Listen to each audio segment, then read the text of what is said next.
நாடே பெருமை கொள்ள லண்டனில் சிம்பனியை அரங்கேற்றி முடித்திருக்கிறார் இசையமைப்பாளர் இளையராஜா. அந்த வரலாற்று தருணத்தை நேரில் கண்ட ரசிகர் லண்டனில் இருந்து புதிய தலைமுறைக்கு பிரத்யேக தகவல்களை அளித்துள்ளார். 77 பேர் கொண்ட குழுவோட இவருடைய அந்த சிம்பனியை அவங்க வாசித்தாங்க. மிக்கல் டாம்ஸ் அப்படிங்கிற கண்டக்டர், அந்த ஆர்கெஸ்ட்ராலெல்லாம் ஃப்ரண்ட்ல இருந்துட்டு எப்படி பண்ணிட்டு இருப்பாரு, அவர் தான் கண்டக்டர்.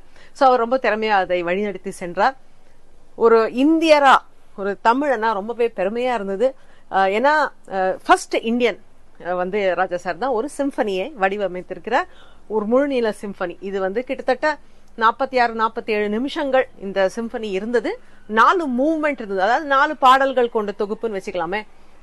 ஸோ முதல் தொகுப்புல சொனாட்டா ஃபார்ம் அப்படிங்கிற ஒரு இசை வடிவம், அது கொஞ்சம் நல்ல ஃபாஸ்டா இருந்தது.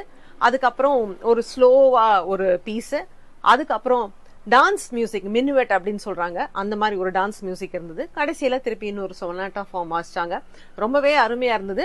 இது வரைக்கும் நாம அவருடைய பாடல்கள்ல கேட்காத இசையா இருந்தது. ஆனா பாடல்கள்ல கேட்காத இசைனாலும் கேட்டு ரசித்த ஒரு இயல்புல தான் இருந்தது. ஏன்னா நிறைய பாடல்கள் நமக்கு அவர் ஏற்கனவே இந்த சிம்பனி இசையை கொடுத்திருக்கிறார்.